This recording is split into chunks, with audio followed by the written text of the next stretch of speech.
Yo, YouTube, what is up? My name is Matt. In like every game I play, my name's like Dino, so whatever you want to call me, cool, whatever. But today I'm just trying to make a little video about the new game that's kind of sweeping and taking all the gaming industry by storm, and that is Marvel Rivals. Now, Marvel Rivals is what people like to call a hero shooter. And I know a lot of people kind of probably haven't really played a hero shooter before. Maybe Overwatch is probably the closest. It probably is, and it is basically Overwatch, just Marvel. But if you haven't even played Overwatch, then this is probably really new to you. I know a lot of people are trying it for the first time just because it's Marvel and it seems really cool, which it absolutely is. Yeah, I just wanted to make a little video on just tips, early and basic tips and tricks about the game, kind of understanding, what each of the characters in the game are kind of used for, how to play them, and just diving into a little bit, not too deep, on just strategy and how to play the game. That way, you can pick it up and relatively easily and be, good at it. This is not really a game that, like Call of Duty, that you can just play to play. I mean, you can absolutely play to play, but if you want to be good at it and thrive in it, it does take a little bit of strategy and just understanding of how to play. And that's kind of what maybe we can get into today. But if you go into the game for the first time, I would highly recommend just kind of looking through at first the heroes. So this game, came out, I don't know, right before kind of the year ended, and it's really kind of popped off. They actually just launched their first season today, as you know, with a lot of games now, every game has a battle pass and everything. So that officially came out today. Season 1 launched January 10th, and even before that, this game has been out for a while, and I have played it ever since. Now, I will say I'm not like an expert at this game or hero shooters, but I have played, Overwatch 2, and of course now this. So I understand a lot about the game and just how to play it for the most part, and that's kind of why I think I can maybe explain it a little bit. But if we go over here to the heroes, you can see there's this massive list of heroes, multiple heroes to play in this game, which is pretty awesome. It's all the characters you know from the Marvel comics and movies, pretty much, which is really cool. Now there are what makes kind of a hero shooter is each kind of character that you play with has a different role. Now there's teams of 6, so it's 6v6 gameplay, usually objective based, whether it be kind of like a domination style where you're capturing a point and keeping it under your control, or a kind of style where you're basically pushing a cart from one end to the other to see how far you can get without the other team trying to stop you, and vice versa. That's kind of the style of the game. If you ever played Overwatch, it's pretty similar to that. But basically, there's 3 classes here, right? So you have your Vanguard class, your Duelist class, and your Strategist. So I'm going to go over kind of 3 points of the game in general, and the first point is kind of be starting with these characters. So I'm just going to jump in to actually a practice session here. So if you go over to play, you can just press over here and go practice. I'm on console, just FYI, so bear with me with all these weird clicky things that I have to go around with. But I'm going to start with just breaking down kind of each class and what their kind of role is within the game, and how maybe, at a high level, how you should be playing them. And first, we're going to start with probably the most important class, which is just the Strategist class. These are your main, what people like to call support characters, and they are basically characters in the game that can heal everyone else on your team. So there's a couple characters here that each kind of have their own skill sets and special abilities. One more thing, actually, before I jump into here, I think it's really good to just take a step back, to go through here and just look at all the characters and see what kind of their abilities are. So if I go through, just on Luna, for example, Now, if you click on the character, they have all these 6 cinematics. This game is cosmetically super, super cool, but basically it's going to give the character name and what their role is. So you can see Luna is a strategist, like I mentioned. She basically does healing in the game, and you can see underneath there it kind of says difficulty. So each kind of character has their own kind of difficulty ranking, and this basically is just how easy it is to kind of pick them up and play with them, and also be relatively good and be effective with them. I would say the characters with more stars are going to be harder to kind of learn and master and be good with. So but if you do, they have a higher skill ceiling. If you are really good with them, you can almost dominate games in some cases. But there are very few people that I've met playing this game who are really good at kind of the 5-star characters. But the ones that are obviously very special. But you can go over here. There's all sorts of cosmetics already in the game. You can buy skins, all that good stuff if you're into that. But you can also go over here to their abilities. So this just gives you a basic rundown of all the abilities.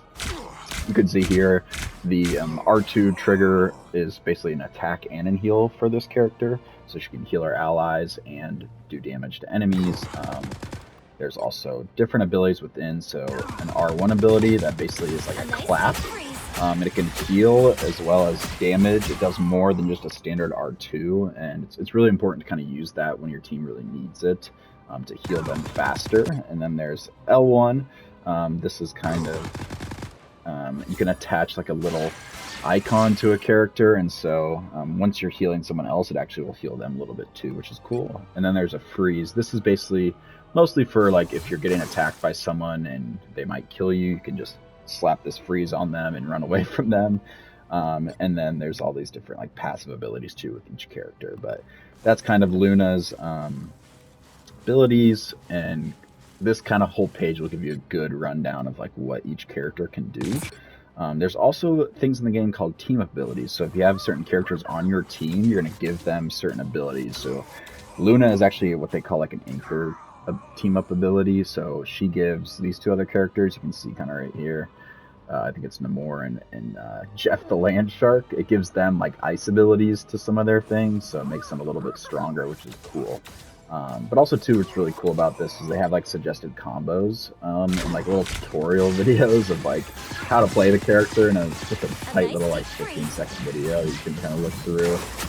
It's pretty cool. So that's a good way to kind of just overview each character and kind of learn like what they're about and how to maybe play them. So I would really recommend looking through that first. And once you find a character you want to kind of play around with, jump in a game, or you can go to practice. So we'll go to practice like I had before and backtracked. Yeah, we'll break down, and I'll just go in and kind of show you just some basic kind of tips for each class and how to play them. So again, if I pick up Luna here, who we're looking at, Also, the ice effects look great on stage. So right here, you're going to be able to see right there. Over here, this is my team, right? So basically to heal them, I basically just point and click at them, and that's going to heal them. At the same time, I can also do damage to the enemy team with the same kind of attack, which is cool. So as you can imagine, the main job of the strategist class is to keep, everyone on your team, the other 5 characters alive. And so basically your main job is to heal, right? And that's why, this class is so important, because, you're basically keeping your team up and keeping them in the fight. With that being said, right, if you're going through here, say this is kind of a battle we're having, right? And I would say like this is kind of the front line of our team, that's the front line of their team. As a healer, you never want to be like in front of these guys. You always kind of want to stay back and behind at a distance where you can kind of heal and not easily get picked off by the enemy. So just knowing the placement and staying kind of more on the back line with these guys is super important. So as you see here, I'm healing my team. I'm using my abilities to kind of can go through people, which is cool.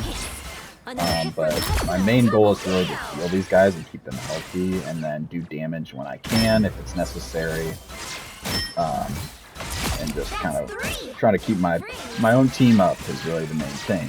While I've been doing that kind of the whole time, you can see at the bottom right here that I have like that orange, yellow icon, that means my ultimate ability is ready. So Luna's ultimate is honestly probably the strongest in the game. It can literally just press it, this whole radius, she kind of dances around, and it can keep your team like completely healthy for the duration of the time. You can also switch it over to damage, so they can do like increased damage for your team. But mainly that heal is super important because I'll kind of show a little bit later, but when you're fighting people and someone pops like an ability that can wipe out your whole team, you can basically pop that ult and completely negate it because it's going to kill your team up and everything. So that's her ult's super important. A lot of the healers' ults are really important just to keep your team alive, as you can imagine. And learning how to use that and all our other abilities is kind of the next part that we'll jump into for each kind of class, but we can get into that more a bit later. But that's kind of the healer class in a nutshell. 3 main things are just you're always trying to keep your team alive, and you're always kind of staying on the back line and not over pressing, and you're also kind of a shot caller. Like, you're going to call out your team to say, hey, we need to like push this, hey, we should stay back, hey, I can't see you, hey, this person's kind of over here flanking. Like, you're going to kind of call out everything, because again, you're going to be on the back line, you're going to be seeing pretty much the whole like area in the fight in front of you. So that's kind of the job as the healer. Moving on to the next class, which is the duelist, which is the damage class. Now, the damage class plays a lot of different roles. There's kind of subclasses within each class, to be honest. There's kind of different roles for each of these damage people, and that's kind of the part where it comes into play with the stars, right? So if you look at the bottom left, this is Psylocke. She has a 5-star rating. So that means she's kind of hard to learn and master, but she's really good if you can do that. And then there's other characters like Squirrel Girl, who's a 1-star, or Punisher, who's kind of your Soldier 76 from Overwatch in this game. But I will just make like a point here. So one of my favorite characters is Moon Knight. I just think he's sick and he's pretty good. As a duelist, right, your job is to deal damage to the enemy. You're gonna try to hit guys is most important. I think it's important to know how to play the damage characters as well, just because there are different roles. I would say Moon Knight is kind of, if this is your front line again, and say this is like a tank here, you want to stay kind of in the middle to back, behind everything, try to just get damage. His kind of abilities, his like little boomerang thing can bounce off people, and then he also has this onk that pulls people in, and that can like ricochet more too, so you can sort of just like aim at that and like do damage, which is sick.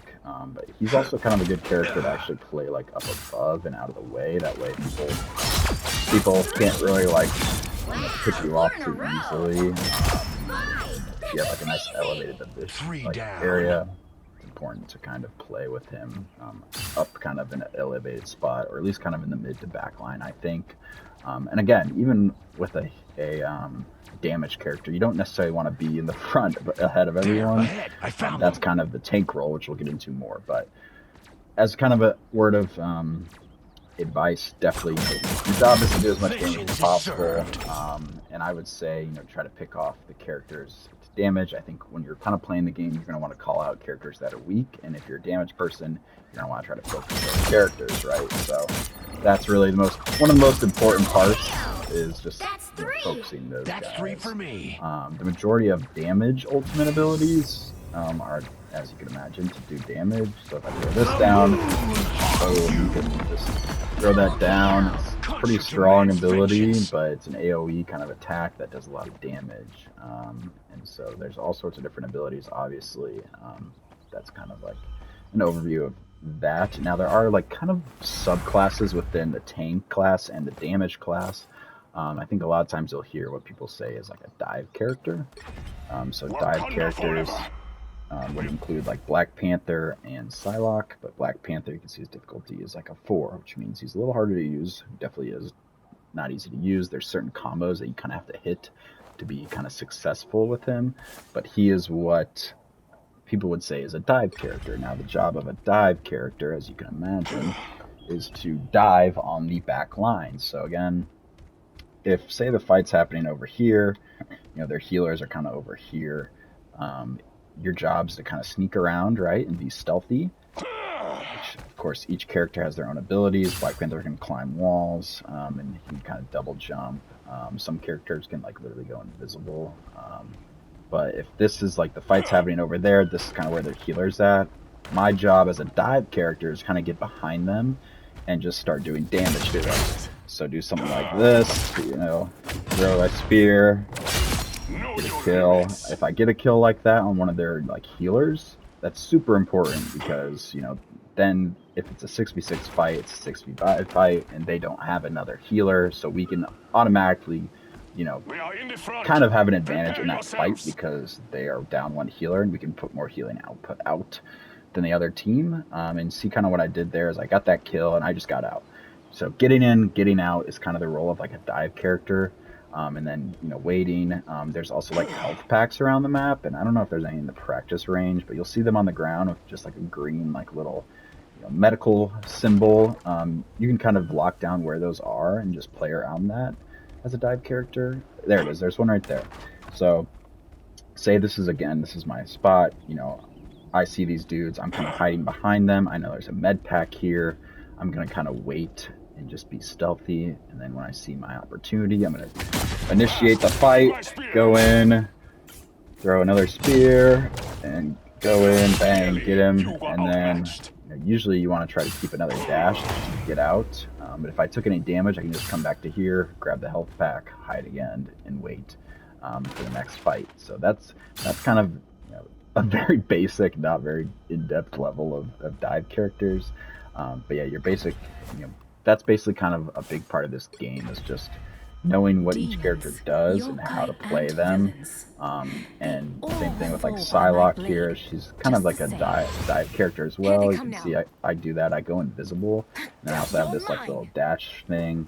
So again, I can kind of just like stalk my prey up here. When I see a good moment to engage, I can just go in, do one of these, and then like go invisible and just run away. And it's not to say that these characters like can't be on like a front line, or not a front line, but like in the fight with the rest of your team. You know, you certainly can help do damage. You know, that's the overall goal as this class is just to do damage. And then there's also like basic characters, right, that are just simply kind of like Moon Knight, or just like Punish is a good one, where this dude's job is literally just to shoot guys, like, keep shooting. He's basically like you're playing Call of Duty with this guy.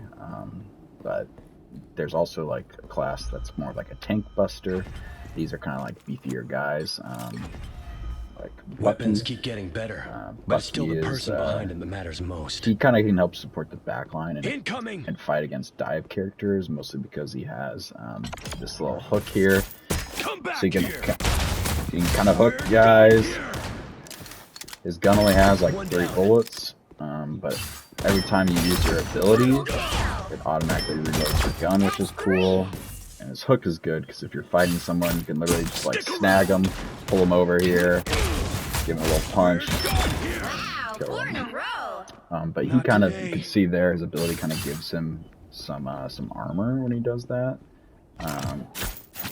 which is pretty cool. You can see I have 315 health, now it's gone down to like 275. So he can kind of help support the tanks and just like take damage more. He's a little bulkier. So there's all these different roles within the damage class, but I think, again, the overall tips for this class is just do as much damage as possible against the enemy, and, you know, make sure you're calling out when guys are weak so the whole team can kind of focus that character and make sure you also focus them.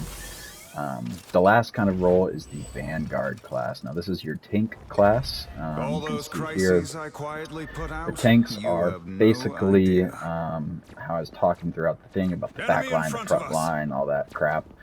This would be your frontline character. So say this is my team here, and we're fighting this team in front of us. I'm going to want to throw up my shield here, you know, as much as I can to try to, you know, protect the team, block some damage, and that's kind of the main role as a tank. You're definitely still, you know, doing good damage as well, but, you know, you're also going to, you know, throw up this shield in this case for Doctor Strange and block damage and take damage. Again, your name is literally a tank, so you're tanking damage, and you're basically helping your team stay alive by either blocking or taking the damage, because you're beefier than them, and you know, if they get too much shots on them, they're going to die a lot easier than you. So just being in the front line and creating space is like the most important kind of job as the tank, to try to give your team an advantage. There's also like different tanks within each class. Again, this is definitely more of like, Strange is definitely more of like a frontline tank who's going to sit in front and throw up his shield to protect. But there's also like dive tanks, again, going back to the duelist, there's dive characters and tanks too, and Venom's a pretty good example of it. So just as you can imagine, and with Venom and Spider-Man, you can swing around and stuff, which is cool. Venom has this like driving strike, so if you play Venom, you know, it's basically you're trying to get in there, do some damage, maybe take out a healer, and then just get out and just wait. You can go back to your team, they'll heal you up or something. You can wait for you to get your swing ability again. Boom, there it is. You know, the ability comes off cooldown, and then boom, I'm back in. I'm doing things. Also, this R1 ability gives some like armor. So if you take a bunch of damage, like that ability will basically pop you literally like right back up to full health. Essentially, it's just armor, and eventually it runs out, and whatever health you had before is what you'll have. But if you're in a fight, you start getting weak, you could pop that, stay in the fight a little longer, let your like L1 swing reload, and then once you get that, just swing out. Yeah, there's even like dive tanks to play with, and they're super important to just disrupt the back line, make people's lives as healers annoying, and just pick off guys one by one. But that's kind of the gist of these classes. The next kind of point I would make is just kind of focusing on each of these like players' abilities, right? So I think it's important to know that, like, you know, you don't want to just be like button spamming.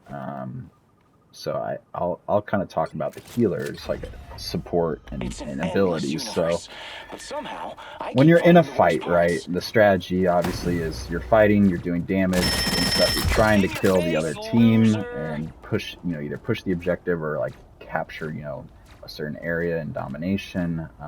And you're basically wanting to build up your ultimate abilities to use them to help you win fights. So you can see here, that's kind of where a lot of the strategy comes into the game, right? So I think the big main thing to like note about this game is, you know, not to just pop your ult willy-nilly. It's good to like know when and how to use it. So for instance, right, if we're fighting a team and I'm like, all right, I have my ultimate ability, you know, the fight's pretty even, let me pop it and see if we can take out some people. So Star-Lord's ability is one of the better ones in the game for sure. Literally just like an aimbot, which is kind of crazy. But you know, if you do that and like someone's in your sight lines, like they're probably dead. Like you're gonna be able to out damage more than the other team can heal. But if we pop that ability, right, we kill 2 or 3, and my team also has ultimate abilities, there's not really a point for them to pop those abilities if we're already winning a fight, you know, 6-3 or whatever, or 6-4 or 5 even, because if we can just pick off the rest of the team and win that fight, it's better to save that ultimate for another fight against the team when they all kind of respawn than it is to double down and kind of, you know, overlap those ultimate abilities. And the same thing kind of goes with you know, the strategist abilities. So I'll pull out Luna again. Luna's ability, her ultimate ability, is probably the strongest in the game, mostly because it just negates a lot of ultimate abilities, and it's a great counter. So you saw Star-Lord there, he basically gets an aimbot, and if you're in his sights, you're pretty much dead. So if you hear him yell out his call, every player has like a call when they do their ultimate, and you hear him go legendary or whatever, then you're just gonna want to pop your ultimate. And this ult obviously is going to give you that healing ability over time, and basically as long as your team is in this little radius of this dance circle, they're not going to die. It's very hard to get killed by teammates. If you saw that too, just go back. You can heal on this, and you can also damage, which is pretty cool. A lot of people just like toggle in between the two, but you know, mostly you're just going to want to heal your team with this. But if I pop this while Star-Lord does that and my teammates in this radius, it's going to completely like negate that ultimate ability of his. So it's super important to know when to pop those and not just like, oh, I have my ultimate ability, let me use it for fun. Like, let's just use it. Yeah, like now, if you want to be really good at the game, like you need to like actually use it for a good like purpose and not just kind of pop it willy-nilly. Especially if you're like a strategist. And again, if I popped my ability, there's other abilities that are similar to this that if you pop it as a strategist, I think Mantis is a good example. Like that ultimate ability is going to keep your team alive, so there's no point in using both of them at the same time when you can use one, wait for it to die down. If you find yourself in a situation where their Star-Lord has gone, you negated it, and then they have another like really OP one, like that Moon Knight one I was showing, like you could pop it, and keep your team alive again. So that's a big thing, is just knowing when to use ults and not to really just use them willy-nilly. Same thing goes with honestly your abilities too. Like if I see my team's low, I'm going to press that R1 that does increase healing and try to help heal my team a little better than just doing my regular heal, and so on and so forth. So it's just important to know like each character's abilities, how to use them, and when to use them, and not to like, just use them all willy-nilly. That's going to really set you apart from, most of the people in this game. And then, yeah, I think the biggest last point, just briefly here, I think in this game and in a lot of hero shooters, your life really matters, right? So I've been talking this whole time, like how it's 6v6, but if you get like a pick on a team and you go up 6-5 or you go up 6-4, you're obviously gonna have a better chance to win the fight. This game is basically comes down to like 5 or 6 like fights each game, and if you win the majority of those fights, it's likely that you're gonna win the game. So a lot of things that a lot of people early on do is they do like stagger. So say I'm fighting here, right? I'm trying to keep my team up, yada yada. Say they get 2 kills, and instead of me continuing to fight here, say we're down like 6-3, and one of those like 3 that's dead is a support.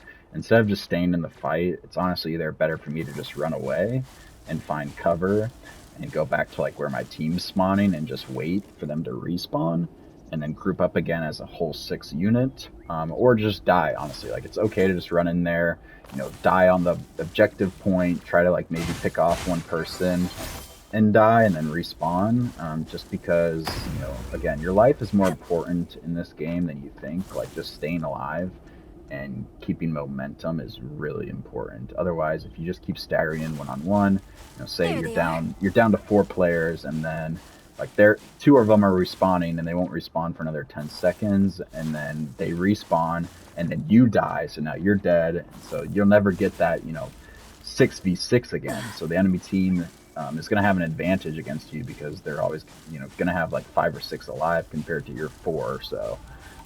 And that's always going to give them the advantage most of the time, unless you kill both their healers or something. But that's a big main thing, is just don't stagger. Value your life, and also too with how I was talking about the ultimates. If you're about to die and stuff, and you're like, oh, like I'm in this fight, I'm in the middle of everyone, they're all hitting me, let me pop my ult. Like, no, it's honestly better to just die and save that ultimate ability.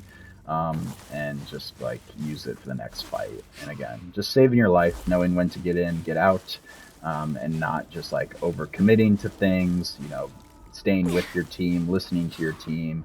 If you're pushing a team after getting a couple kills, don't get over aggressive all the time. Just either try to get 1 or 2 more kills depending on the situation and just kind of stay together and walk together, or try to get a kill. If you can't get it, just fall back and just hold the point or do whatever.